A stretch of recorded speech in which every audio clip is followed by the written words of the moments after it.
तिनीहरूलाई मैले पढाउनु सर म त तपाईँसँगै पढ्छु भन्न लागेपछि ए ल ठिक छ। अनि मेरो चाहिँ आर्थिक अवस्था एकदम कमजोर मलाई साइन्स पढ्नु बहुत इन्ट्रेस्ट। मैले लास्टमा चाहिँ भनिदिएँ सर मैले त केही बुझिनँ सर हजुरले पढाउनु भएको भनेर पुरा क्लास हाल्छ क्या। दाइको एउटा सुन्थ्यो दाइ फर्स्ट इयरमा मास्टर्सको MBS फर्स्ट इयरमा पढ्दाखेरि मास्टर्स सेकेन्ड इयरलाई पढाउनुहुन्थ्यो, त्यो इन्सपिरेसन कहाँबाट आयो? हेलो नमस्ते अस्सलाम वालेकुम, फेरि पनि स्वागत छ तपाईँलाई हाम्रो च्यानल ब्याङ्किङ हेल्प नेपालमा। र आज ब्याङ्किङ हेल्प नेपालमा एउटा नयाँ सिरिज स्टार्ट गर्दैछौँ जसको नाम छ पोडकास्ट। र यो पोडकास्टमा हामीले ब्याङ्किङ सेक्टरमा केही गरिराख्नु भएको छ र ब्याङ्किङ सेक्टरबाट युवाहरूलाई केही प्रेरणा दिन सक्ने भनेर यो चाहिँ सिरिज ल्याएछौँ।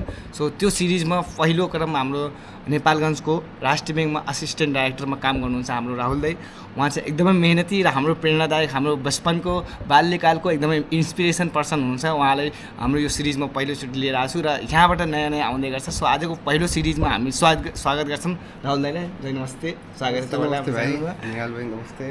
सो सिरिज स्टार्ट गर्नुभन्दा अगाडि सबभन्दा पहिला दाइलाई होलीको धेरै धेरै शुभकामना। र होलीको टाइममा पनि दाइलाई बोलाएको छु, थाकित हुनुहुन्थ्यो तर पनि आउनुभयो, एकदमै त्यसको लागि धेरै धेरै धन्यवाद छ दाइ।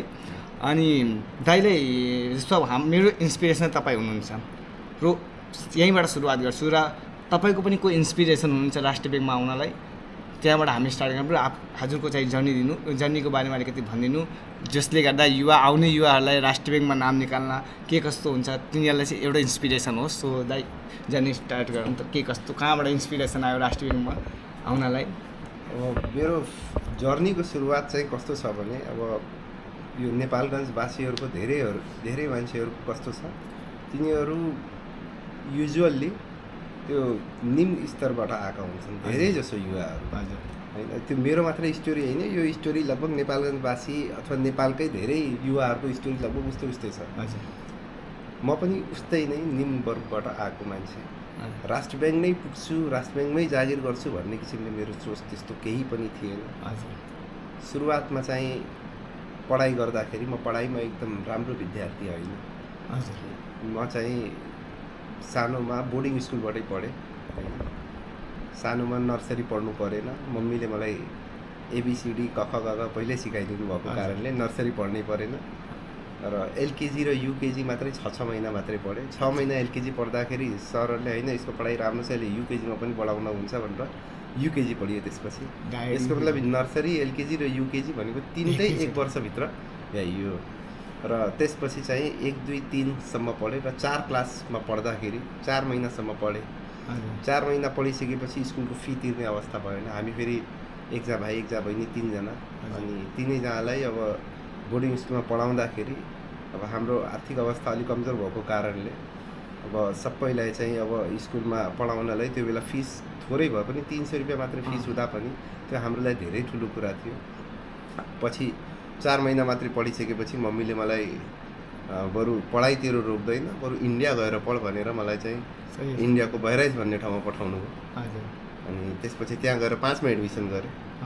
4 क्लासको 4 महिना पढेर 5 क्लासमा गएर 5 एडमिसन गरेपछि त्यहाँ लगभग 6 महिना जति पढियो। अनि त्यहाँबाट फेरि 5 क्लास पास भएपछि फेरि नेपाल आएर 6 क्लासदेखि निरन्तर त्यसरी पढाइ चाहिँ अगाडि बढ्दै गयो। तर पढाइमा चाहिँ मेरो धेरै त्यो रुचि नहुने होइन, आफूलाई फेरि साथीहरूसँग खेल्न मन पराउने, क्रिकेट खेल्ने लगायत। क्रिकेटमा चाहिँ दाइ एकदमै क्रिकेटमा पनि राम्रो हुनुहुन्छ। अनि त्यस्तो राम्रो त छैन, जस हामी चाहिँ सँगै बचपनमा दाइको क्रिकेट हेरेर बाँध्दै जान्थ्यौँ। म सधैँ 0 होला जस अब त्यो बेला चाहिँ खेलकुदमा चाहिँ धेरै रुचाउने। अब हाम्रो यो लोकल लेभलमा हुने जुन जति पनि गेम्सहरू छन्, लट्टु नचाउनेदेखि लिएर क्रिकेट खेल्ने, साथीहरूसँग घुम्न, अनि त्यसपछि लुकामारी लगायतको विभिन्न गेमहरू खेल्ने। अब स्कुलबाट आइसकेपछि त्यो बेला लोड सेडिङ पनि हुन्थ्यो, साँझतिर पढाइ गर्ने मौका पनि थिएन र पढाइमा आफूलाई खासै रुचि पनि थिएन। तर यो टर्निङ पोइन्टको कुरा यदि गर्नुहुन्छ कि जस्तै तपाईँले भन्नुभयो नि त कि पढाइ राम्रो भयो कसरी भयो, यो खास टर्निङ पोइन्ट भनेको त्यो दिन म कहिले पनि बिर्सिन सक्दैन। म क्लास 7 मा पढ्थेँ। 7 को फाइनल इक्जाम्सको रिजल्ट आयो। रिजल्ट आइसकेपछि अनि मेरो मम्मी र ड्याडी दुइटै चाहिँ त्यो 2 क्लास 3 क्लाससम्म पढ्नु भएको होइन। ड्याडी त अहिले हुनुहुन्न, मम्मी पनि 3 क्लाससम्म पढ्नु भएको। अब पछि हामीले पढाइ लेखाइ आफैले सिकाएको कारणले अहिले जे होस् पढ्न सक्नुहुन्छ नेपाली। हजुर अनि उहाँले मेरो रिजल्ट त्यो मार्कसिट हेरेर बुझ्न सक्नु भएन के भयो भनेर। त्यसपछि मेरो घर नजिकै एकजना दाई बस्नुहुन्थ्यो, उहाँ चाहिँ एसएलसी पास भइसक्नु भएको थियो। अनि त्यो दाईले गएर यो मेरो छोराले के नम्बर लिएर आएको छ पुरै भन्नुहोस् त। अनि क्लासमा जम्मा 12 जना विद्यार्थी त्यो बेला 7 क्लासमा पढ्दाखेरि र मेरो 7 क्लासमा पोजिसन थियो 7 क्लासमा 7 पोजिसन। 7th position. अनि त्यसपछि मम्मीले रिजल्ट देखाइसकेपछि घर आउनुभयो, रोटी पकाउँदै हुनुहुन्थ्यो, ठ्याक्कै म आएँ। अनि त्यसपछि मम्मी मार्कसिटमा त्यो साइन गरिदिनु है, भोलि बुझाउनु पर्छ भनेर भन्यो। अनि अच्छा एउटा कुरा बता, त चाहिँ 7th आएछस्, क्लासमा 12 जनामा 5 जना भन्दा मात्रै अगाडि 6 जना भन्दा पछाडि भनेर भन्न थाल्नु। त्यही रोटी पकाइरहेको बेला। त्यसपछि मलाई बहुत बेसरी गाली गर्नुभयो। पिट्न त पिट्नु भएन, खालि के भन्नुभयो भनेपछि त्यही एउटा कुरा बता, यो फर्स्ट आउने विद्यार्थीहरू तेरो क्लासमा जुन छ तिनीहरू पनि यही मैले बेलिरहेको रोटी नै खान्छन्, यही तरकारी खान्छन्, पढाउने टिचर पनि हुई, पढाउने किताब पनि त्यही, सबै सेम हुँदाहुँदै तेरो यति डिफ्रेन्सेस किन भनेर भनिसकेपछि त्यो कुरा मेरो मनमा छोयो। कुरा त सही भन्नुभएको छ, तिनीहरूलाई पनि पढाउने टिचर एउटै हो, किताब पनि त्यही पढ्छन्, यही तरकारी भात रोटी सब्जी दाल जे छ मैले खान्छु त्यही तिनीहरूले पनि खान्छन्, तर तिनीहरूको नम्बर यति धेरै किन, यति राम्रो किन, पढाइमा यति अव्वल किन, म चाहिँ सधैँ पछाडि किन परिराख्ने भन्ने जस्तो कुरा गरेपछि त्यो मेरो मनमा छोयो। त्यसपछि मैले 8 क्लासमा बहुत मेहनत गरेँ। अनि फर्स्ट टर्ममै इक्जाममा चाहिँ म क्लास 2nd भएँ। फर्स्ट टर्ममा कुन स्कुलमा त्यो बेला स्कुलको नाम नेसनल पब्लिक स्कुल हो, तर त्यो अहिले चाहिँ छैन है, पहिला चाहिँ थियो, त्यो कोरियनपुर भन्ने ठाउँमा थियो। अनि त्यसपछि चाहिँ जे होस् 7 क्लासमा चाहिँ त्यस्तो 7th आइसकेपछि 8मा 2nd आयो। फाइनल इक्जाम्समा पनि 2nd भयो। र त्यसपछि 9, 10देखि लिएर अहिलेसम्म जे होस् 9, 10 +2 ब्याचलर इभन मास्टरसम्म पनि क्लास फर्स्ट नै भयो सधैँ। तर त्यसपछि मैले मम्मीले रिजल्ट कहिले देखाइनँ। दाई म दाईले बचपनदेखि नै चिन्छु। दाईको एउटा सुन्थेँ, दाई फर्स्ट इयरमा मास्टर्सको MBS फर्स्ट इयरमा पढ्दाखेरि मास्टर्स 2nd इयरलाई पढाउनुहुन्थ्यो। त्यो इन्सपिरेसन कहाँबाट आयो? जो मान्छे चाहिँ अब त्यस्तो 7th पोजिसन आउने, यस्तो टाइममा आफूभन्दा सिनियरलाई पनि पढाउन सक्ने, त्यो एउटा चाहिँ खतरा। यो कस्तो हुन्छ भनेपछि कतिपय कुराहरू बाध्यताले पनि सिकाउनु रहेछ कि जब मान्छेले बाध्यता हुन्छ नि तब मान्छेले हरेक चिज लर्न गर्छ। मैले तपाईँले पहिले भनिसकेँ, मेरो चाहिँ आर्थिक अवस्था एकदम कमजोर, मलाई साइन्स पढ्न बहुत इन्ट्रेस्ट थियो एक्चुअल्ली। 8 क्लासमा त ठिकै भयो, 9 क्लासमा चाहिँ म जुनियर क्याम्ब्रिज स्कुलमा पढ्न गएँ।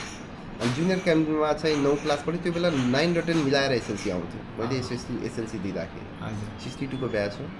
9 को 60% र 10 को 40% मिलाएर चाहिँ एसएलसीमा एक्जाम दिनु पर्थ्यो। अहिलेको 10 को मात्रै आउँछ। अनि त्यो बेला मलाई साइन्सको चाहिँ धेरै इन्ट्रेस्ट, तर साइन्समा हामीले पढाउने जुन टिचर हुनुहुन्थ्यो उहाँले पढाउन त ठिकै पढाउनुहुन्थ्यो, आफूले नबुझेर होला कि के हो। अनि त्यसपछि त्यो बेला नाम चाहिँ एकदम चलेको के सुशील वर्मा सरले साइन्स बहुत राम्रो पढाउनुहुन्छ। अनि 10 क्लासमा पुग्दाखेरि होइन उहाँसँग ट्युसन भए पनि पढेर म बुझ्छु साइन्स भन्ने मलाई एकदम इन्ट्रेस्ट भयो। थ्योरीहरू त सबै याद भयो होइन, यो के अरे gravitational, what is gravitational force, what is Pascal's law, त्यो थ्योरी मात्रै याद, तर प्र्याक्टिकल्ली त्यो बुझ्न मलाई धेरै इच्छा थियो। त्यसपछि मैले त्यो बुझ्नलाई सुशील वर्मा सर कहाँ पढ्न खोजेँ। तर त्यहाँ पढ्न खोज्दाखेरि त्यहाँ चाहिँ मन्थली फिस 300 रुपियाँ। अब स्कुलको फी पनि नतिर्न सक्ने अवस्था भएको मान्छे अब मन्थली फिस 300 रुपियाँ कहाँबाट पे गर्ने। त्यहाँबाट इन्सपिरेसन सुरु भयो कि होइन ट्युसन पढाउँछु, एउटा बच्चालाई मैले ट्युसन पढाएँ भने जे 300 रुपियाँ कमाएँ भने त मैले ट्युसन पढ्न पाउँछु। अनि मेरो टोलमा दुईजना दाइ भाइ बस्नुहुन्थ्यो। अब उहाँको घरमा चाहिँ ट्युसनको बारेमा भन्दै हुनुहुन्थ्यो। उहाँ त्यही भाइहरू 6मा पढ्थ्यो, म चाहिँ 10मा पढ्थेँ। अनि तिनीहरूलाई भाइ पढाइदेऊ, कति फी लिन्छु मैले भने मलाई 300 भए पुग्छ भन्नु मैले भने। अनि 300 रुपियाँ लिएर एसएलसीको बेला आफ्नो पढाइलाई त्यागेर उहाँलाई तिनीहरूलाई जे 1 घन्टा एभ्री डे पढाउँथेँ। र त्यहाँबाट चाहिँ 2 महिना लगातार पढाएँ, मात्रै 2 महिना पढाएँ। अनि 2 महिना पढाएर मलाई 2 महिना उता पढ्न गयो एभ्री डे मर्निङ एसएलसीमा। अनि त्यसपछि साइन्सको मेरो कन्सेप्टहरू धेरै कुराहरू बुझेको थिएन, त्यो चाहिँ क्लियर भयो। इभन बायोलोजी र फिजिक्स चाहिँ धेरै क्लियर भयो मेरो। अनि त्यसपछि एसएलसी दिइसकेपछि अब +2 पढ्नुपर्ने भयो है। अब +2 पढ्नलाई नेपालगञ्जमा सबभन्दा राम्रो साइन्स पढाइ कहाँ हुन्छ भनेर बुझ्दाखेरि जेबी स्कुलमा हुन्छ कि महेन्द्र ल्याब पनि त्यहाँ राम्रो भएको त्यो बेला है। अब अहिले त सबै कलेजहरू राम्रा छ होइन। अनि त्यो बेला चाहिँ अलि नाम चलेको सुनेको त्यही थियो। अनि त्यसपछि घरबाट मम्मीले अलिअलि एसएलसी पछि जुन 2-3 महिनाको ग्याप थियो त्यसमा अलिअलि पैसा जम्मा गर्नुभयो। अनि पैसा जम्मा गर्नुभएको थियो, त्यो पैसा थियो जम्मा 4000 को आसपास, 3900 रुपियाँ थियो मलाई याद छ। अनि मैले मम्मीलाई भने मम्मी म जाँदैछु एडमिसन गराउन साइन्समा। ल हुन्छ तँलाई जे एडमिसन गराउन सकेर बस त पढ, यति चाहिँ सधैँ भन्नुहुन्थ्यो कि मलाई। त पढाइ गर, के पढ्छस्? उहाँलाई फेरि साइन्स के हो कमर्स के हो त्यो थाहा पनि थिएन, बस पढिरहेछ मेरो छोरा भन्ने चाहिँ थियो। अनि जेबी स्कुलमा एडमिसन गराउन गएँ साइन्समा। तर एडमिसन गराउन जाँदाखेरि त्यहाँ साइन्सको एडमिसन फी अलि बढ्यो।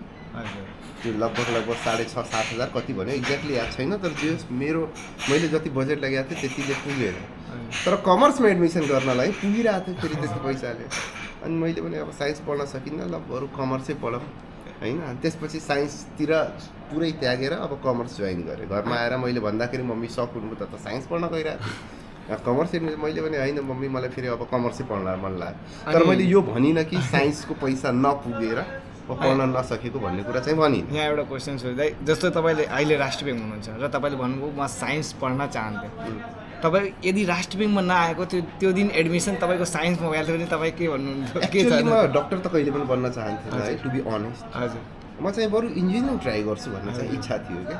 इन्जिनियरिङ पढ्न इच्छा थियो। अब इन्जिनियरिङमा कुन साइडमा जाने भन्ने एक्ज्याक्टली त थाहा थिएन है। सिभिलतिर त जान्थेन, जे पक्कै इलेक्ट्रोनिक्सतिर जान्थ्यो होला जस्तो लाग्छ।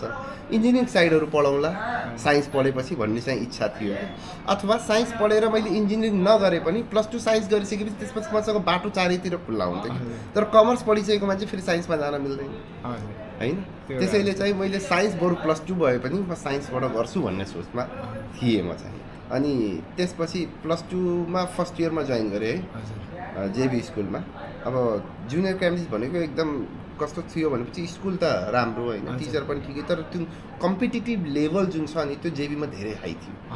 अनि म त्यो स्कुलको टपर भएर गएको मान्छे, त्यहाँ त फेरि त्यो म जस्ता कति टपर थियो, कति राम्रो विद्यार्थी थियो। इभन मलाई फर्स्ट डेको याद छ मलाई स्टोरी। म एकाउन्ट्स चाहिँ 9-10 क्लासमा एकाउन्ट्स पढेकै होइन। त्यो बेला चाहिँ अप्सनल सब्जेक्टमा हेल्थ एन्ड फिजिकल एजुकेसन भन्ने थियो। अब आजकल त चाहिँ त्यो सब्जेक्ट छैन, आजकल इकोनोमिक्स एकाउन्ट्सहरू राखेको हुन्छ अप्सनलमा। अनि त्यो नभएको कारणले फर्स्ट डे म गएँ जेबी स्कुलमा पढ्न आई मिन। अनि त्यहाँ टिचरले पढाउँदै हुन्थ्यो, म पुरा पिरियडमा केही पनि बुझिनँ क्या, केही पनि बुझिनँ। अनि पिरियड सकिन लाग्यो सरले ल पुरा हिसाब बोर्डमा गराउनु भयो, पुरा बोर्ड भरिसक्यो। अनि लास्टमा ल बुझ्यौ सबैले? सबैले भने, म मात्रै हो त्यहाँ नो भनिदिएँ। मैले लास्टमा चाहिँ भनिदिएँ सर मैले त केही बुझिनँ सर, हजुरले पढाउनु भएको भनेर पुरा क्लास हाँसेको थियो क्या। कि यसलाई त केही आउँदो रहेछ भनेर भन्दै थियो। अनि त्यसपछि सर, तर त्यो सर अहिले पनि क्याम्पसमा सायद रिटायर भइसक्नु उहाँ चाहिँ। अनि उहाँले चाहिँ मलाई साइडमा बोलाउनु भयो, बाहिर निस्किएपछि होइन, क्लास सकिएपछि मलाई भन्नुभयो हेर बाबु तिमी एकाउन्ट्स नपढेको कारणले एसएलसीमा तिमीलाई गाह्रो भएको, तिमी आफू पनि मिहिनेत गर, म सबै बुझाउँछु, केही गाह्रो छैन। पहिलो दिन तिमीले नबुझ्यो भने त्यो मेरो कमजोरी हो भनेर उहाँले भन्नुभयो क्या। त्यसपछि मैले आफै मिहिनेत गरेँ। अनि पछि के थाहा पाएँ भनेपछि अब यो जेबी स्कुलमा टप गर्नेको चाहिँ स्कलरसिप आउँदो रहेछ। म जुनियरमा पढ्दा चाहिँ मैले पाइनँ है। स्कलरसिप पाइन्छ, पैसा पनि पे गर्नु पर्दैन भनेपछि त मलाई झन् सजिलो भइगयो। मेरो भाइ बहिनीको पढाइमा चाहिँ सजिलो होला होइन। त्यसपछि चाहिँ मैले एकदम मिहिनेत गरेँ र फर्स्ट इयरमा चाहिँ टप गरेँ। टप गरेपछि चाहिँ मैले जुन पैसा जम्मा गरिसकेको थिएँ त्यो पनि फिर्ता भयो कि। अनि त्यसपछि त्यो पैसा मैले लगेर भाइ बहिनीको फीमा चाहिँ पे गर्न पाएँ। अनि त्यसपछि के सोचेँ भनेपछि अब यतिले मात्रै पुग्दैन, किनभने भाइ बहिनीको फी मात्रै तिरेर भएन, फेरि मेरो पर्सनल खर्च पनि बढिरहेको थियो होइन। किताबहरू किन्नेदेखि लिएर मलाई पनि आफ्नो पर्सनल खर्चहरू चाहिने। अब घरको अवस्था यस्तो थियो कि माग्न पनि नमिल्ने, बल्ल तल्ल अब त्यो 2 छाक खाना खान्थ्यौँ भनौँ न, त्यस्तो अवस्था भएको बेला अब बरु ट्युसन पढाउँछु भन्ने सोचेँ फर्स्ट इयर पढ्दाखेरि। अनि त्यसपछि यो ट्युसनलाई एसएलसीलाई डाइरेक्ट पढाएँ क्या मैले, किनभने भर्खर एसएलसी दिएर आएको, नलेज मसँग थियो। कम्पलसरी म्याथ, अप्सनल म्याथ, यी 2टा सब्जेक्ट अनि साइन्स, यो 3टा सब्जेक्ट मैले चाहिँ पढाउन सक्छु भनेर एउटा चाहिँ सरस्वती स्कुलको विद्यार्थीहरू 2-3 जना थिए होइन, तिनीहरूलाई चाहिँ मैले म 3टै सब्जेक्ट पढाउँछु 1 घन्टामा भन्न भने। अनि हप्ताको 2 दिन कम्पलसरी पढाउँथेँ, त्यसपछि अब भनौँ न अर्को सब्जेक्टहरू पढाउँथेँ, साइन्स पढाउँथेँ, जे पनि पढाइदिन्थेँ कि आफूले नथाहा भएको कुरा फेरि घरमा हेरेर गए पनि पढाइदिन्थेँ। अनि त्यसरी पढाएर अलिअलि पैसा आउन लाग्यो, त्यो मेरो पकेट खर्च भइगयो। फेरि +2 सेकेन्ड इयरमा जाँदाखेरि कस्तो भयो भनेपछि अब 11 क्लासमा जुन एकाउन्ट्स थियो त्यो मलाई एकदम राम्रो एरिया हो, त्यसमा एकाउन्ट्स पनि पढाइदिउँ न, किनभने तिनीहरू फर्स्ट इयर पुगे, म +2 सेकेन्ड इयर पढ्दा तिनीहरू फर्स्ट इयर पुगेपछि तिनीहरूलाई मैले पढाउनु, सर म त तपाईँसँगै पढ्छु भन्न लागिसकेको छु। ए ल ठिक छ।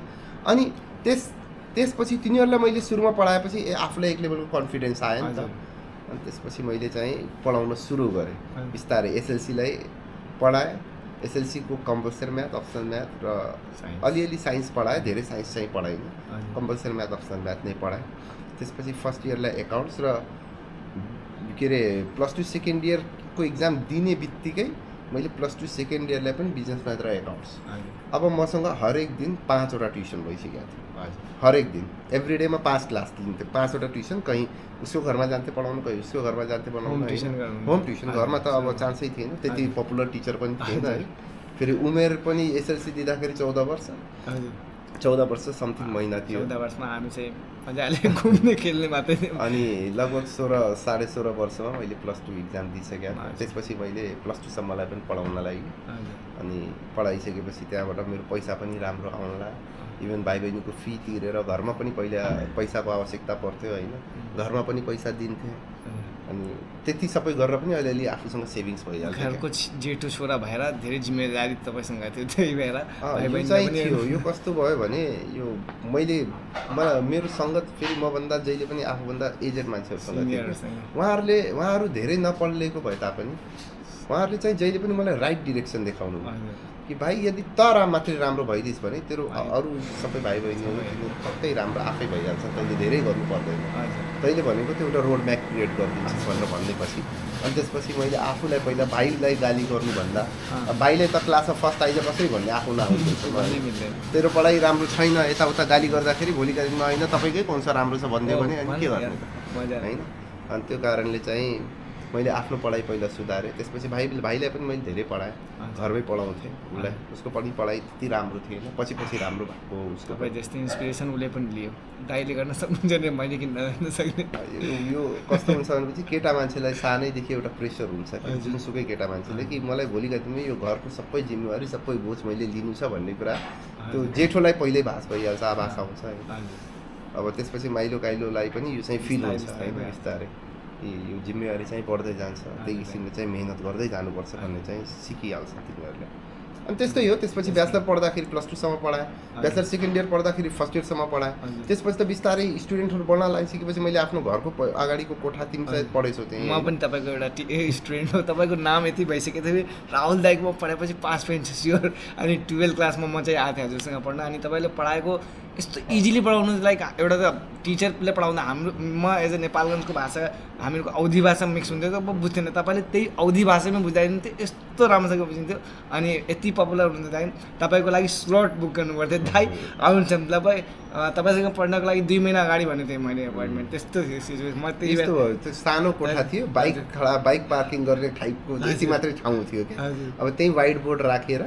अनि पहिला त मैले प्रयास गरेँ, नारायण स्कुलमा पनि पढाएँ 1 महिनालाई, त्यो भनौँ न बेलुकातिर साँझतिर रेन्टमा लिएर 1-2 घन्टा क्लास लिन्छु, तर त्यहाँ अलिकति समस्या भयो।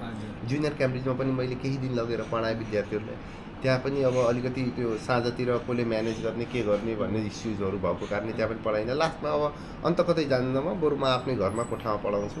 अब कोठामा चाहिँ एउटा व्हाइट बोर्ड मात्रै राखेँ, तल त अब त्यो त्यस्तै के अरे बोरासोरा टाइपको बिछाएर होइन।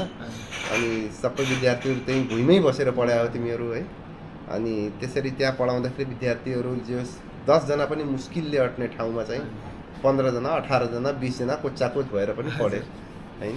त्यसरी पढाउँदा सुरु गऱ्यो, बिस्तारै आफ्नो घरमै पढाइयो। पछि ब्याचलर पढ्दाखेरि लगभग ब्याचलर सेकेन्ड इयरसम्म आइपुग्दाखेरि मैले दिनको 8 घन्टा 9 घन्टासम्म पढाउँथेँ कन्टिन्यू, किनभने 6 देखि 10 कलेज अनि 10 देखि लगभग 12-1 वर्षसम्म म टोटल्ली फ्री। 1 बजेपछि मैले सुरु गर्थेँ, 1 बजेदेखि लगभग 8:30-9 बजीसम्म पढाउँथेँ। लगभग 8-9 घन्टा घाँटीको समस्या पनि आउँथ्यो दिनभरि बोल्दा बोल्दै होइन त्यो पढाएर आफ्नो ज्ञान पनि बढ्यो नि त कतिपय कुराहरू के हुन्छ भनेपछि आफू पढेर थाहा हुँदैन तर जब सिकाइन्छ नि सिकाउनुभन्दा अगाडि आफू वेल प्रिपेयर्ड हुनुपर्छ लर्निङ पनि धेरै अनि त्यो बेला चाहिँ आफूले धेरै लर्न पनि गरियो टिचिङ गर्दा अनि तपाईँ यति व्यस्त हुनुहुन्थ्यो लाइक तपाईँ 8-8 घन्टा पढ्नु त्यो बिचमा तपाईँले राष्ट्रबिङमा कसरी निकाल्नु त्यो क्युरियोसिटी भइरहेको छ किनकि म ठ्याक्कै सायद ब्याचलर्सको फर्स्ट इयर 12मा पुगेँ त्यसपछि राहुल दाईको नाम सुनेर राहुल दाईको नाम आएछ त्यो यति व्यस्त हुनुहुन्थ्यो तपाईँ त्यो बिचमा कहाँबाट टाइम मिलाउनुहुन्थ्यो पढ्नको लागि राष्ट्र ब्याङ्कमा यस्तो छ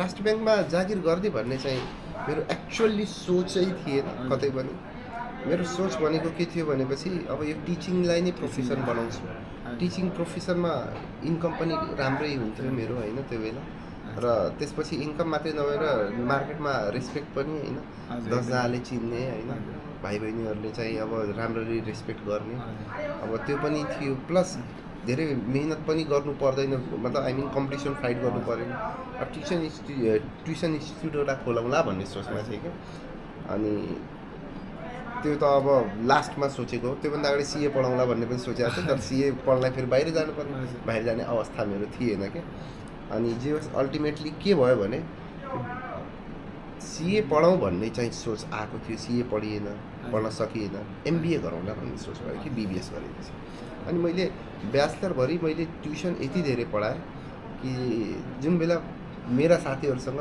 खल्तीमा 10-20-50 रुपियाँ पनि नहुने अवस्थामा मेरो खातामा 2-3 लाख रुपियाँ त्यति मैले सेभिङ गरिसकेको थिएँ भाइ बहिनीको फी तिरेर घरको खर्च गरेर पनि मसँग यति पैसा थियो तर अचानक के भयो भने ब्याचलर 3rd इयरको बेला ड्याडी असाध्यै बिरामी पर्यो अनि असाध्यै बिरामी परिसकेपछि अब ड्याडसँग भएको सेभिङ त्यो पनि अब उपचारमा खर्च भयो होइन अनि आफूले जति पनि सेभिङ गर्यो त्यो पनि खर्च भयो इभन लास्टमा चाहिँ ऋण पनि लियो अनि ऋण लिएर उपचार अब ड्याडीलाई त जसरी पनि बचाउनु पऱ्यो किनभने अब ड्याडी भनेको सब कुछ हो क्या होइन बरु घरै बेच्नु पऱ्यो भने घर बेचौँला तर त्यो त पछि पनि आइहाल्छ मेहनत गरेर तर आफ्नो ड्याडी चाहिँ बचाउनु पऱ्यो भन्ने सोचेको तर त्यो लास्टमा चाहिँ डक्टरले अनि यो त 3rd स्टेजको क्यान्सर छ यो त पोसिबलै छैन भन्छ अनि त्यसपछि त्यो सबै पैसा जुन चाहिँ एमबिए पढ्न सोचिरहेको थिएँ म इन्डिया गएर त्यो चाहिँ सारा पैसा मैले त्यसैमा लगाइदिएँ अनि त्यही पनि अब ड्याड चाहिँ रिकभर हुनु भएन र त्यसपछि चाहिँ ड्याड बितेपछि एकजना मेरो साथी होइन ब्याचलर सँगै पढेको सिटी कलेज अनि उसको ड्याडी मम्मी राष्ट्र उसलाई मैले 1-2 चोटि घर गएर पनि पढाएको उसको मम्मी ड्याडीले मलाई एकदम राम्रो माने अनि उसले चाहिँ मेरो खुब तारिफ गर्ने आफ्नो मम्मी ड्याडीको अनि उसको मम्मी ड्याडीले बाबु तिमी राष्ट्र ब्याङ्कमा ट्राई गर तिम्रो एकदम राम्रो छ मेरो छोरीले जहिले छोरी मतलब आई मिन साथी उहाँको छोरी उहाँले चाहिँ भन्न थाल्नु तपाईँ चाहिँ मेहनत गर्नुहोस् जसरी पनि तपाईँको नाम निकाल्न सक्नुहुन्छ तपाईँको पढाइ पनि राम्रो छ भन्न थालिसकेपछि त्यहाँबाट चाहिँ मैले सोचेँ तर पछि ड्याडीको यस्तो अवस्था भइसकेपछि मेरो ध्यान त्यतातिर गएन म क्रिया बसिरहेको थिएँ आफ्नो ड्याडीको तर त्यो साथीले त्यो बेला फर्म पनि अनलाइन थियो राष्ट्र ब्याङ्कमा आफू फर्म भर्न आएको बेला 100 रुपियाँको फर्म आफैले किनेर मलाई घर म क्रिया बसिरहेको थिएँ ल राहुल अब तिमी चाहिँ यो फर्म ल्याऊ यो फर्म भरेर तिमी चाहिँ अब इक्जाम दिनुपर्छ इक्जाम फर्म खोलिसकेको थियो मेरो उता ध्यान पनि थिएन म चाहिँ क्रिया बसेको मान्छे त्यो साथीले चाहिँ जे होस् फर्मको पैसा पनि पछि आजसम्म ल्याएको छैन पैसा दिन खोज्दा पनि कहिले लिएन है अनि त्यो मान्छेले मलाई ल्याएर दियो ल तपाईँ चाहिँ तिमी चाहिँ यसो ट्राई गर अब त्यो बेला मेरो दिमागमा के आयो भनेपछि अब टिचिङ त छँदैछ तर यो पर्मानेन्ट जब भएपछि अझै राम्रो हुन्छ कि भनेर अनि त्यसपछि मैले त्यो बेला सहायकमा एसिस्टेन्ट लेभलमा मैले ट्राई गर्न खोजेँ होइन ट्राई गर्न खोज्दाखेरि लगभग 5500 कि 600 जनाले फर्म भरेका नेपालगञ्जको लागि त्यो बेला प्रोभिन्सियल लेभलको हिसाबले चाहिँ खुल्थ्यो है भ्याकेन्सी त्यो बेला इक्जाम पनि राष्ट्र ब्याङ्कले आफैले लिन्थ्यो अहिले त लोकसेवाले लिइरहेको होइन अनि त्यो बेला चाहिँ नेपालगञ्जको लागि 9 जना सिट थियो 9 जना सिटमा 5500 च्याङचुङ चाहिँ अब फर्म भरेका अनि त्यसपछि अब मैले चाहिँ प्लस त्यो सिलेबस हेर्दाखेरि त्यो जेनरल नलेज अलि बढी पढ्नु पर्ने होइन किनभने 30 मार्क्सको जेनरल नलेज आउँथ्यो त्यो बेला अनि जिकेमा फेरि अप्सन पनि थिएन हामीसँग त्यो क्वेसन सोध्थ्यो 15वटा त्यो क्वेसनमा अप्सन चाहिँ त्यो बेला थिएन क्या अनि फर्स्ट पेपरमा अनि जिकेको साथसाथै अरू के थियो भनेपछि निबन्ध लेख्नु पर्यो नेपालीमा। आफू इङ्ग्लिस मिडियममा पढेर आएको कारणले नेपाली पनि त्यति राम्रो थिएन। यो दुईवटा चिजमा मलाई मेहनत गर्नु पऱ्यो। त्यो बाहेक अब सेकेन्ड पेपर जुन थियो त्यो भनेको एकाउन्ट्सको बारेमा, म्याथमेटिक्स। त्यो मलाई छुनु पनि परेन किनभने त्यो टिचिङ गर्दा गर्दै पुरा त्यो कम्पलसरी म्याथ अप्सन म्याथ एसएससीमा त्यत्रो पढाएकै छु होइन। त्यसैबाट म्याथमेटिक्स आउने 50 मार्क्सको म्याथ आउँथ्यो। अनि त्यसपछि फेरि अर्को एकाउन्ट्सका कुराहरू, थ्योरीका कुराहरू होइन। त्यो सबै मलाई पहिल्यैदेखि आउँथ्यो। खासै मेहनत गर्नुभयो। मैले मेहनत भनेको सबभन्दा बढी जेनरल नलेजमा, त्यसपछि निबन्धमा गरेँ। अनि त्यसपछि इक्जाम दिँदाखेरि यो ठिकै भएको थियो इक्जाम। अनि इक्जाम दिइसकेपछि यो मार्केटमा कस्तो डरवाइदिने कि साथीहरूले यता। अब हामी चाहिँ हाम्रो टोल छिमेकमा कस्ता थियो भनेपछि त्यो 10-12 क्लास पास गर्ने साथीहरू पनि थिएनन् त्यो बेला होइन। आजको लगभग 18-19 वर्ष अगाडिको कुरा हो होइन। 10-12 वर्ष पनि पास नगरेका साथीहरूले अब यो लोकसेवाको बारेमा, यो सरकारी जागिर कसरी खाने त्यो हामी जस्ताले सक्दैन। इभन मधेसी सोसाइटीका मान्छे पनि नभेटिने त्यो बेला होइन। अनि त्यसमा त तिमीलाई चाहिँ धेरै गाह्रो हुन्छ, पावर लाग्छ, मैले त फेरि कसैलाई नचिन्ने होइन भनेर डराउन दिन्थेँ। तर पछि जब नाम निस्किँदाखेरि म एमपी स्कुलमा क्रिकेट खेल्दै थिएँ। मलाई याद छ त्यो दिन अहिलेसम्म। एमपी स्कुलमा म क्रिकेट खेल्दै थिएँ, एक्ज्याक्टली ब्याटिङ गर्दै थिएँ। र ब्याटिङ गर्दाखेरि तिमीलाई थाहा होला क्रिकेट खेलिरहेको बेला आफ्नो मोबाइल चाहिँ एम्पायरलाई दिइसक्यो। अनि ब्याटिङ गरिरहेको बेला एम्पायरलाई मोबाइल दिएको थियो, साँझको बेला थियो। अनि ट्याक्कै फोन आयो घरबाट। अनि फोन आएपछि मैले उठाइनँ, एकछिनपछि अहिले कुरा गरौँला भनेर। फेरि दोस्रोचोटि तुरन्त कुरा गर्नु छ भनेर भनेछन् मम्मीले। ल एकचोटि फोन ल्याउ न भनेर साथीले दिएपछि अनि तेरो नाम निस्क्यो राष्ट्र ब्याङ्कमा भनेर भन्नुभयो। अनि त्यसपछि हो र ल छिटो घर आइज भनेर भन्नुभयो। अनि त्यसपछि मैले फोन राखिदिएँ। अनि म फेरि ब्याटिङ गरेँ। फेरि ब्याटिङ गर्नलाई किनभने मलाई नाम निस्क्यो।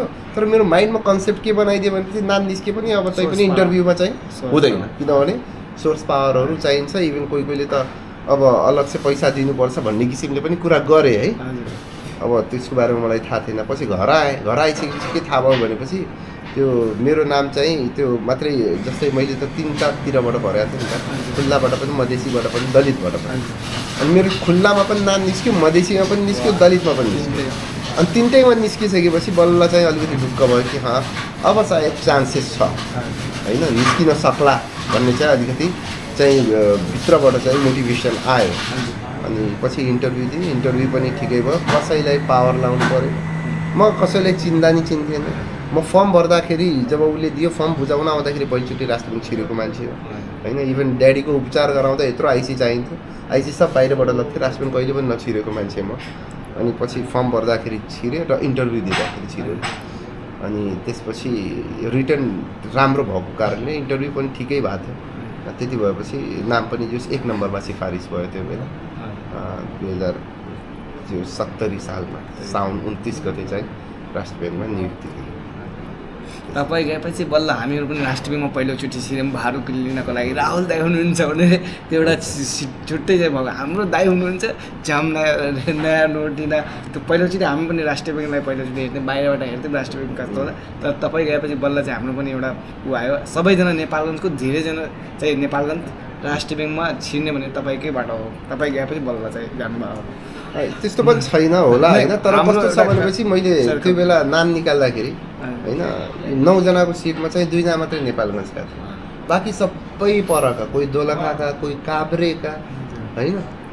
सब जो अलग अलग जिल्लाका थिए साथीहरू। नेपालगञ्जबाट फर्म भर्ने मान्छे चाहिँ त्यहाँ दोलखा कहाँ चाहिँ काभ्रे भनेको त्यो काठमाडौँको छिमेकी जिल्ला भनौँ न, त्यहाँबाट आएर यहाँ फर्म भर्ने गरेका थिए। नेपालगञ्ज साथीहरूलाई त्यो यो यसरी ट्राई गर्नुपर्छ, मेहनत गर्नुपर्छ, नाम निकाल्नुपर्छ भन्ने सोचै थिएन।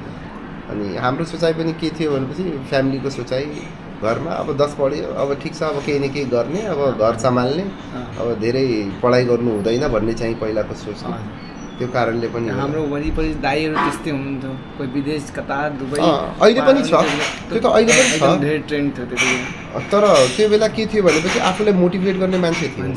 एउटा मान्छेलाई चाहिन्छ कि यो मान्छे यस्तो छ, यतातिर जानुपर्छ है भन्ने चाहिँ कतै देखियो भने यस्तो हुँदो रहेछ, गर्न सकिन्छ है भन्ने हुन्छ कि।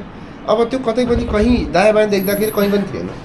हाम्रो लागि त तपाईँ जानेपछि अब यस्तो पनि हुन्छ राष्ट्रिय बेङ्कमा निकाल्नुपर्छ भन्ने हामीलाई बल्ल थाहा हुन्छ।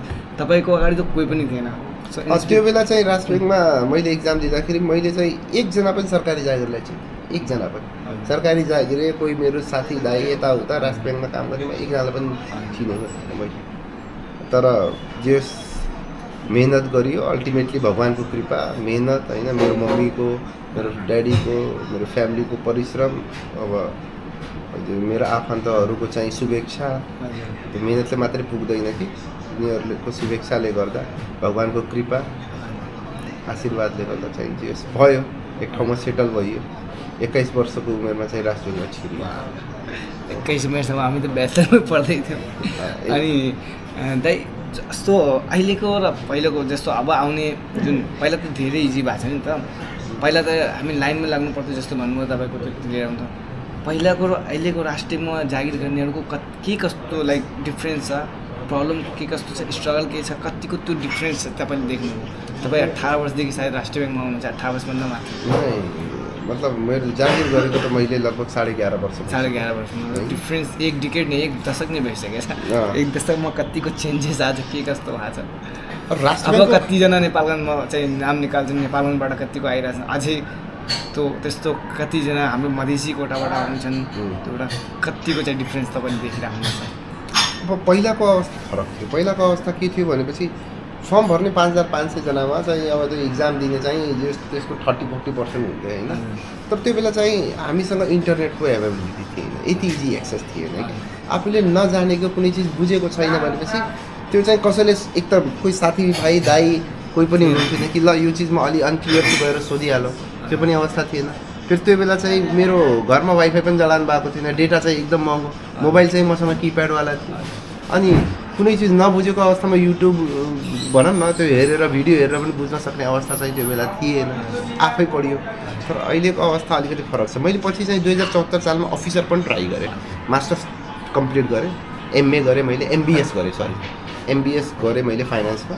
अनि त्यसपछि मास्टर्स कम्प्लिट गर्ने बित्तिकै मैले पहिलो एटेम्प्टमा चाहिँ अफिसरमा नाम निकालेँ होइन, एसिस्टेन्ट डिरेक्टरमा। त्यो 2074 सालमा मैले गर्दाखेरि त्यो बेला मेरो राष्ट्र ब्याङ्कमा जागिर भइसकेको कारणले घरमा वाइफाई जडान भइसक्यो, मसँग चाहिँ स्मार्टफोन थियो, मैले नबुझेको कुराहरू सब युट्युबमा हेरिहाल्थेँ र राष्ट्र ब्याङ्कको अफिसरको इक्जाममा चाहिँ इकोनोमिक्सको पोर्सन्स धेरै होइन, कतिपय चाहिँ कुराहरू चाहिँ नसुनेका पनि थिए किनभने आफू त म्यानेजमेन्टबाट पढेर गएको होइन। अनि फर्स्ट पेपरको लागि धेरै मेहनत गर्नुपर्छ, तर युट्युबको सहारा थियो, इन्टरनेटको सहारा थियो, कसैलाई सोध्नु पऱ्यो, आफै मेहनत गरिसकेपछि अल्टिमेटली चाहिँ यस नाम निस्क्यो 2074 सालमा त्यसरी। तर अहिलेको साथीभाइहरू भाइ बहिनीहरू यदि ट्राई गर्न चाहनुहुन्छ राष्ट्र ब्याङ्कमा भनेपछि गाह्रो किन छैन भनेपछि अहिले त अनलाइन क्लासको व्यवस्था छ। अहिले काठमाडौँ गएर पढ्नुपर्छ भन्ने जरुरी छैन, यो कोभिडले हामीलाई सिकाइसक्यो होइन। यो जुमको थ्रु होइन हामी अनलाइनै क्लास लिन सक्छौँ होइन, घरमा बसी बेडमा सुती क्लास लिन पाइयो। एक्सपर्ट टिचरहरू एक सहायक राम्रा पढाउने टिचरहरूबाट क्लास लिन पाइयो। त्यसपछि युट्युबको सहयोग लिन पाइयो। अब आजकल त अब केही समय अगाडिदेखि एआईको जमाना आइसकेको छ। एआईको जमानामा त जेसुकै प्रश्नको उत्तर चाहियो भनेपछि त्यो ट्याक्क लेखेपछि त्यसको बेस्टभन्दा possible best answer easily available हुन्छ। त्यो बेला गुगलमा पनि खोज्दाखेरि के हुन्छ 10वटा अप्सन भेटिन्थ्यो कि त्यसमा चाहिँ खोज्न समय लाग्थ्यो, अब त त्यो समय पनि नलाग्ने भयो। तर चाहिँ जस्तो तपाईँले भन्नु तपाईँको समयमा 10 वर्ष अगाडि र अहिलेमा डिस्ट्र्याक्सन बढी छ। युवाले यो भन्छन्, अहिले मेरो साथ भाइ बहिनीहरूले भन्छन् यार आजभोलि त डिस्ट्र्याक्सन छ, इन्स्टाग्राम सोसियल मिडिया यता छ, त्यहाँ दाइहरूको जमानामा त केही थिएन, मजाले पढ्ने बाहेकहरू केही गरिन्थेन। तिनीहरूलाई चाहिँ तपाईँले के भन्नुहुन्छ? एउटा त आर्टिफिसियल इन्टेलिजेन्स आइसकेको छ, राम्रो कुरा आएछ, त्यहाँ डिस्ट्र्याक्सन पनि बढिरहेछ। त्यो समयमा उनीहरूले कोही नाम निकालिरहेछ, तिनीहरूलाई चाहिँ के भन्नुहुन्छ? त्यो एक्सक्युज दिन्छन्। यस्तो हुन्छ, एक्सक्युज त तपाईँले त्यो बेला पनि दिन सक्नुहुन्छ। अब त्यो बेला अब तिमी सानै थियो होइन, सानो भए पनि यति त याद छ लोड सेडिङ हुन्छ मजाले होइन, बत्ती नभएको बेला पनि पढियो नि त, पढियो होइन। तिमी बरु 4-5 क्लासमा हुँदा लोड सेडिङको अवस्था थियो, म त एसएलसी दिँदा लोड सेडिङ, मेरो घरमा त लाइनै काट्दियो एसएलसीको बेला। मतलब जो राष्ट्र ब्याङ्कको तयारी गर्दाखेरि पनि लोड सेडिङ हुन्छ 6-7 घन्टा, त्यही पनि पढियो नि त। अहिलेको जमानामा के छ भनेपछि डिस्ट्र्याक्सन धेरै छ, तर डिस्ट्र्याक्सन त्यस्तो मान्छेको लागि हुन्छ जसको फोकस हुँदैन। मान्छेले एम राखेको छ मलाई त्यहाँ पुग्नु छ भनेपछि त्यसमा फोकस त हुनु पऱ्यो नि त। र त्यति मात्रै नभएर यो सोसल मिडिया मल्टिमिडिया अथवा भनौँ न इन्टरनेट अहिले एआई यसको डिमेरिट्स हुँदा भने मेरिट्स पनि छ। तपाईँले युज गर्नुहोस् होइन, नयुज गर्न भनेको छैन। मान्छे भनेको सामाजिक प्राणी हो होइन, सोसल मिडिया हेर्नुपर्छ। इभन हामीले बनाएको भिडियो पनि अब सोसल मिडिया भएन भने कसले हेर्छ त होइन। अब त्यो चाहिन्छ, तर त्यसलाई कतिको हेर्ने भन्ने कुरा आफैले डिसाइड गर्नुपर्छ। सोसल मिडियालाई मात्रै युज नगर्ने कि युट्युबहरूबाट चाहिँ आफू जे पहिलो कुरा त सिम्पल मैले के बुझेछु भनेपछि तिमी जे बन्न चाहन्छौ त्यो एभ्री डे मर्निङमा इमेजिन गर्ने गर कि मलाई त्यहाँ पुग्नु छ। त्यहाँ पुग्नलाई मलाई ममा के क्यापेबिलिटी के क्वालिटिजहरू हुनुपर्छ, त्यो क्वालिटिज आफूमा ल्याउने कोसिस गर्ने। ल्याउने कसरी? कसैको सहयोगबाट नभए आजकलका यो एआईका थ्रु अनि भनौँ न सोसल मिडिया युट्युब यिनीहरूले पनि राम्रा कुराहरू सिकाउँछ। त्यस्ता पेजेसहरू लाइक गर्ने जहाँबाट चाहिँ तिमी जे बन्न चाहन्छौ त्यसको चाहिँ क्वालिटिज क्यापेबिलिटिजहरू तिम्रो इन्क्रिज होस्, त्यतातिर ध्यान दिनु पऱ्यो। अनि सोसल मिडिया चलाउने दिनको 1 घन्टा 2 घन्टा चलाउँदा खासै बिग्रिँदैन, तर पढाइ पनि त्यही किसिमले गर्नु पऱ्यो। तिमी जे बन्न चाहन्छौ पढाइ मात्रै होइन, सब कुछ पढाइ होइन।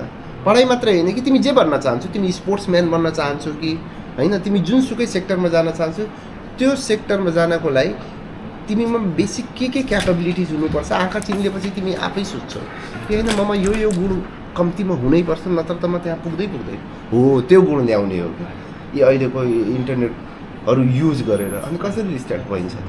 तपाईँ आफ्नो फोकस भएर अगाडि बढ्नु पऱ्यो नि। धेरैजनाको टाइम म्यानेजमेन्ट हुन्न। टाइम कसरी म्यानेज गर्छ? जस्तो तपाईँले भन्नु 1 घन्टा मात्रै सोसल मिडियामा त म इभन अहिले म सोसल मिडिया चलाउन थालेँ 2-3 घन्टा गएको थाहै हुन्न। त्यो टाइम कसरी म्यानेज गर्ने, बिहान कसरी उठ्ने, त्यो एउटा तपाईँले त पक्का पनि एकदम त्यो सिम्पल। अब यसको विषयमा यदि कुरा गर्छु भनेपछि अलिक कुरा लम्बा पनि जाला है।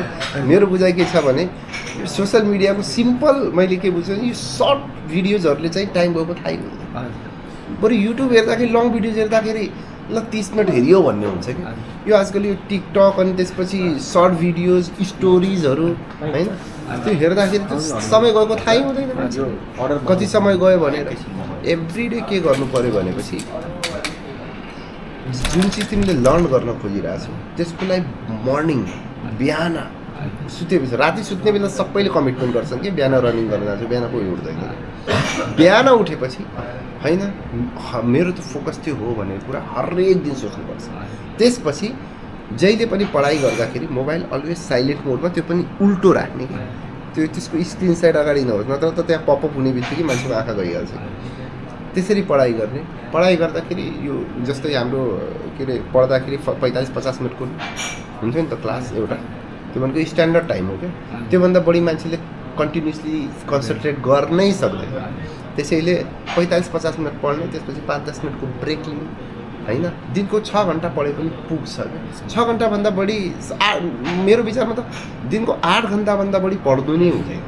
8 घन्टाभन्दा बढी पढ्यो भने त्यो इकोनोमिक्समा भन्छ नि ल अफ डिमिनिसिङ मार्जिनलिटी, त्यो डिमिनिसिङ हुँदै जान्छ कि। बरु चाहिँ 8 घन्टा मात्रै पढ्ने, फ्रेस हुने एभ्री डे। मैले पनि पढाइ गर्दाखेरि हरेक दिन साझा आधा घन्टा 1 घन्टा चाहिँ घुम्न निस्किन्थेँ। क्रिकेट खेल्थेँ विकेन्डमा, पढाइ चाहिँ कन्टिन्युस गर्थेँ क्या। पढाइ चाहिँ दिनको 2 घन्टा 3 घन्टा जति समय भ्याउँथेँ। ट्युसन पढाउँदाखेरि धेरै समय त भ्याइनँ होइन, किनभने ट्युसन पढाउनलाई पनि आफ्नो तयारी गर्नु पऱ्यो, अनि नयाँ त तयारी गर्ने कुरै थिएन होइन।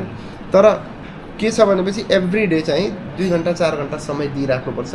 त्यो गर्दै गयो भने के हुन्छ बानी पर्छ कि। नत्र त मान्छेको कस्तो छ भने एक्कासी पढ्न सुरु गर्यो, आधा घन्टामै उसको चाहिँ अब पढाउँ अनि त्यो चारैतिरबाट आइरहेको हुन्छ कि साउन्ड मनभित्र के ए उता जानु छ, उता दुनियाँभरको दिमागमा खेल चलिरहेको हुन्छ होइन। उता जान्छ मोबाइल भइगयो 1 घन्टा भइगयो टच गरेको छैन होइन। त्यस्तो भइसकेको छ मान्छेलाई। मान्छे फोकस हुनुपर्छ।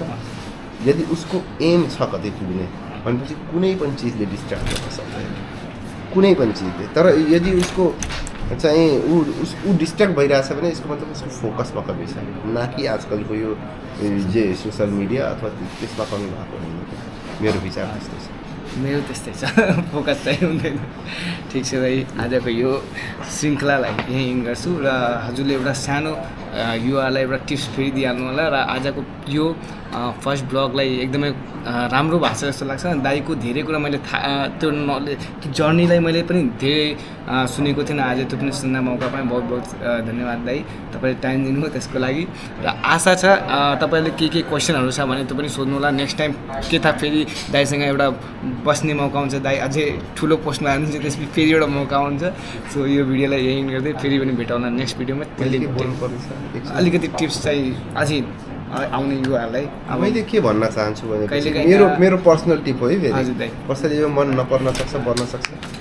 जागिर इज नट एभ्री, मेरो सिम्पल जागिरै गर्नुपर्छ हजुर भन्ने सोच सानैदेखि कहिले पनि राख्नु हुँदैन। हजुर always try to be a entrepreneur. मेरो साथीहरू छन्, तिमीले धेरै साथीलाई चिन्छौ पनि नेपालमा होइन। मेरा साथीहरू धेरै यसो ब्याचलर क्लियर गरेका छैन। मैले मास्टर्स गरिसकेको छु होइन, राष्ट्र ब्याङ्कको यो ठाउँमा छु, तिमीले सुरुमा इन्ट्रोडक्सन दिइसक्यौ। तर कस्तो छ भने जागिर गरेर कहिले पनि प्रगति हुँदैन मेरो सोचाइ। मैले आफूभन्दा धेरै ठुलो मान्छेकोलाई थान्छु, त्यो साथीलाई जो ब्याचलर पनि क्लियर छ, एउटा सानो पसल खोलेछ, अनि त्यसले 2-3 जनाले जागिर दिइरहेको छ। मैले कसलाई जागिर दिएको जब क्रिएट गरेछ, जब क्रिएट गरेछ, 2-3 जनालाई जागिर दिएको छ भनेपछि ऊ त मभन्दा धेरै ठुलो। मेरो सोचाइ मैले कसलाई सहयोग गरेको छु, कमाएर आफ्नो फ्यामिलीको लागि गर्छु। इभन मैले मेरो सानो छोरी पनि छ, मैले जति मेहनत गरेर जहाँ पुगे पनि मेरो छोरीले सुरुवात 0बाटै गर्छ कि होइन। अब एज अ इन्टरप्रेनर कोही पनि अब इन्टरप्रेनर कुनै छ, उसले 0बाट सपोज आफ्नो बिजनेस 5 लाखसम्म पुऱ्यायो भने उसको नेक्स्ट जेनेरेसनले 5 लाखबाट सुरु गर्छ नि त। एक जेनेरेसनको मेहनत पुरा पायो नि त उसले। तर मेरो मेहनतको फल अरू कसैले पाउँदैन। Always try to be a entrepreneur. यो जागिर भनेको जहिले नै सेकेन्डरी कुरा हो।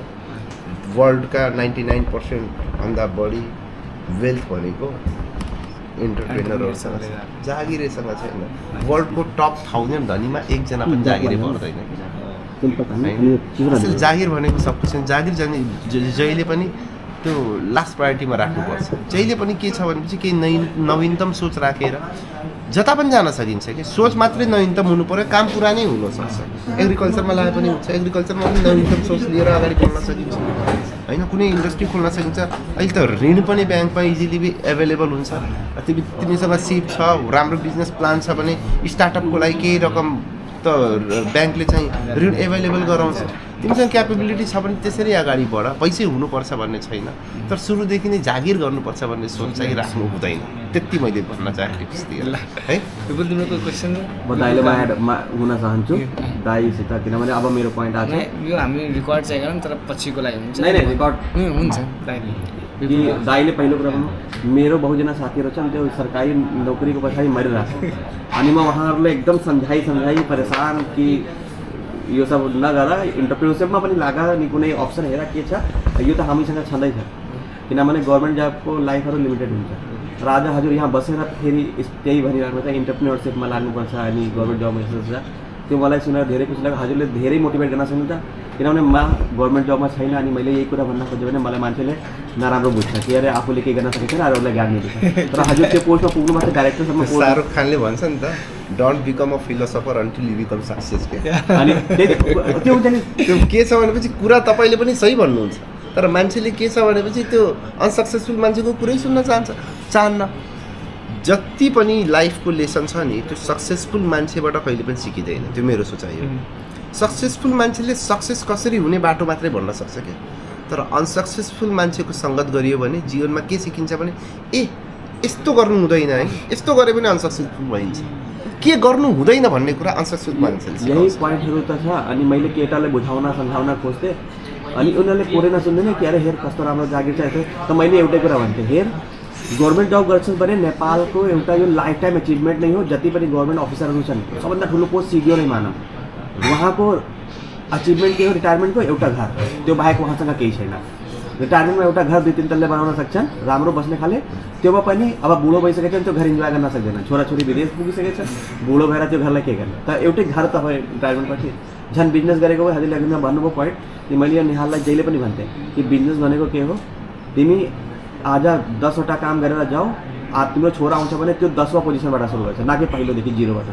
अब हजुर यहाँ डाइरेक्टरसम्म पुग्नुभएको छ, आउने दिनमा फ्युचरमा म्यानेजर पुग्नुहुन्छ अनि त्यो टप क्लासमा जानुहुन्छ, तर हजुरको छोराछोरी भयो भने उसलाई फेरि सुरुदेखि तयारी गर्नु छ, सब मिलाउनु हुन्छ, केही छैन उसँग, 0। अनि उसले गर्न सकेन, उसको इन्ट्रेस्ट लागेन भने त्यो फेरि त कहाँ जान्छ। त्यही त अब त्यो बेला मैले मेरो अवस्था कस्तो थियो भनेपछि म अब 62-63मा एसएलसी दिइसकेपछि त्यो बेला ब्याङ्किङ सिस्टम पनि यति धेरै अगाडि बढेको थिएन क्या, बढ्दै थियो, ग्रोइङ थियो। अहिले त धेरै अगाडि बढिसक्यो होइन। ऋण यति इजिली एभाइलेबल थिएन, ब्याङ्कमा छिर्न पनि डर लाग्थ्यो। आफू +2 पढ्दाखेरि पहिलोचोटि ब्याङ्क छिरेको कि स्ट्यान्डर्ड चार्टर्ड ब्याङ्क। अहिले त बच्चा पनि खाइहाल्छन्। स्ट्यान्डर्ड चार्टर्ड ब्याङ्क पहिलोचोटि छिर्दाखेरि कसरी गर्ने होला कि 11 क्लासमा पढ्दाखेरि क्या, फर्स्ट इयरमा त्यस्तो फिल हुन्छ। अहिले ऋण पनि इजिली एभाइलेबल छ होइन। अब केही सोच राखेको छ भने पैसाको समस्या भएन, तर के छ भने हाम्रो अलिकति एजुकेसन सिस्टममा अलिकति मलाई समस्या के देखिन्छ भने थ्योरिटिकल कुराहरू बढी सिकाइन्छ कि। यदि मान्छेलाई बिजनेस कसरी गर्ने भन्ने सिकाइदियो, अब जस्तै म्यानेजरियल इकोनोमिक्स भन्ने सब्जेक्ट छ होइन, प्रिन्सिपल अफ म्यानेजमेन्ट भन्ने सब्जेक्ट छ, त्यस्तो तगडा सब्जेक्ट पर्छ, प्लानिङ गर्नुपर्छ, अर्गनाइजिङ गर्नुपर्छ, लिडिङ गर्नुपर्छ, तर प्र्याक्टिकल्ली कसरी गर्नुपर्छ त्यो त कसैलाई थाहा छैन। त्यो प्र्याक्टिकल एडुकेसन सिस्टम भएपछि मान्छेको सोच आउँछ कि। तर हाम्रो के छ भनेपछि सोच सानैदेखि हामी सोचै साँघुरो राख्यौँ कि, सोच यति राखेपछि एचिभ यति हुन्छ कि, हामी सोच यति राखेपछि एचिभ कति होला त। तर धेरैजनाले यो पोडकास्टमा नोटिस गरेका छन् कि गर्दैनन् थाहा छैन, तर म पोइन्ट आउट गर्न चाहन्छु कि सक्सेस तब मात्रै पाइन्छ जब तिमीले पढाइ गर्छौ, एउटा लेभलसम्म पुग्छौ, कुनै पनि सर्टकट र कुनै पनि ड्रप आउटले काम गर्दैन। डिग्रीको भ्यालु त्यति नै छ, किनभने तिमी गरिब घरमा जन्मेछौ भने तिमीलाई सरकारी नोकरीले बहुत ठुलो पोजिसनसम्म पुर्याउन सक्छ, तिम्रो गरिबी खतम गर्न सक्छ। र तिमीलाई बिजनेस माइन्डेड छौ र पैसा छैन भने तिमी फेरि कहाँ जान्छौ केही हुँदैन। पैसा मेन रोल हो, त्यसले गर्दा पढ्नु त पऱ्यो, त्यो छोड्नु। पढाइ त जरुरी छ, तर बिजनेसै गर्नलाई पनि पढाइ एकदम जरुरी छ। पढाइ भनेको बहुतै इम्पोर्टेन्ट हो, तर मार्क्स इम्पोर्टेन्ट छैन। मैले अघि उसलाई भनिसकेँ, मैले 8 क्लासपछि मैले आजसम्म मम्मीले कहिले पनि मार्कसिट देखाइन क्या, किनभने त्यो म कलेज टपर भएँ अथवा स्कुल टपर भएँ, त्यो टपरले गर्दा मैले जागिर पाइनँ। मैले जागिर त्यो टपरले गर्दा पाउने, र टपर मात्रै भएन, त्यो बिहेभियरमा इन्क्लुड हुनु पऱ्यो, देखिनु पऱ्यो नि त। मान्छेले हेर्ने बित्तिकै होइन यसको पढाइ पक्कै राम्रो छ भनेर भन्नु पऱ्यो नि त। कसैले मैले मार्कसिट आज तपाईँहरूसँग यत्रो 1 घन्टा भयो कुरा गरेको, एसएलसीमा यति % ल्यायो, +2मा यति ल्यायो, केही कुरा भयो, कसैले केही मतलब छैन कि। अल्टिमेटली के हो भने तिमीले ज्ञान के हासिल गर्यो त्यो इम्पोर्टेन्ट हो क्या। तिमीले ज्ञान राम्रो हासिल गरेपछि पनि क्लासको चाहिँ तिमी मिडल लेभलमा आए पनि केही फरक पर्दैन। र म त चाहन्छु विद्यार्थीहरू जहिले पनि टपमा नपुगुन् कि। यो 80-90% विद्यार्थी जो ल्याउँछ नि उसँग अरू दुनियाँ जान्ने समय नै हुँदैन। बरु म त चाहन्छु कि मेरो आउने जेनेरेसनले, अब मेरो बच्चा बुच्ची भोलिका दिनमा तिनीहरू बरु 60 to 70% ल्याउनु अथवा 75 त्यति एभरेजमा रहनु। धेरै माथि ल्यायो भने दुनियाँ जान्ने समय हुँदैन। धेरै तल आउनु भनेको उसको पढाइ नै एकदम बिग्रिन्छ। 60 to 75% ल्याउने विद्यार्थी कस्तो हुन्छ भनेपछि उसको पढाइ पनि राम्रो हुन्छ, साथसाथै उसले सोसल लाइफ पनि हुन्छ, उसको गेम्स एन्ड स्पोर्ट्समा रुचि हुन्छ, त्यो पनि खेल्छ, चारैतिरको ज्ञान हुन्छ कि। मल्टी ट्यालेन्टेड त्यसरी भइन्छ। नत्र मात्र किताबी किडा भएर पनि काम छैन कि, किताबले मात्रै हुँदैन। मेरो सोचाइ त्यही हो।